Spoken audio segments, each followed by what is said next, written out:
खैरथल बहरोड से रिंकी खातून। वो कर रहे हैं इश्क पे संजीदा गुफ्तगू, मैं क्या बताऊं मेरे कहीं और ध्यान है।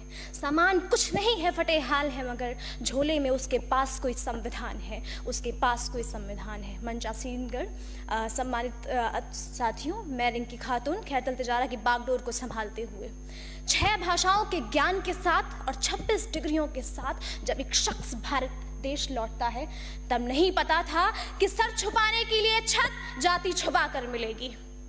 कैसा लगता है एक ऐसे भारत का हिस्सा बनकर जहां सबसे बड़ा संविधान होने के बाद भी आज कुछ लोगों की सबसे छोटी सोच है। कैसा लगता है एक ऐसे राष्ट्र का हिस्सा बनकर जहां आप स्वतंत्र तो बहुत पहले हो गए लेकिन अब तक परतंत्र हैं। कैसा लगता है एक ऐसे भारत का हिस्सा बनकर जहां कहने को तो हम 45-47 में आज़ाद हो गए थे, लेकिन अब तक हम गुलामी की मानसिकता की धारणाओं में जी रहे हैं। मैं याद दिलाना चाहूंगी, अगर आप जानना चाहते हैं भारतीय संविधान की ताकत को, तो याद करिए 45-47 का वो दशक जब एशिया क्या अफ्रीका क्या संपूर्ण सत्ताएं, संविधान और सारी की सारी सरकार तहस नहस हो गई। उस वक्त भारत के संविधान ने ये याद दिलाया कि ये वो संविधान है जहां सत्ताएं बैलेट से चेंज हो जाती हैं, बुलेट से नहीं। मैं याद दिलाना चाहूंगी कि मात्र 75 वर्षों में ये संविधान की ताकत रही कि हमने महिला राष्ट्रपति बना दी, हमने महिला प्रधानमंत्री बना दी, हमने महिला लोकसभा अध्यक्ष बना दी, महिला राज्यपाल और महिला मुख्यमंत्रियों की तो गिनती ही नहीं है।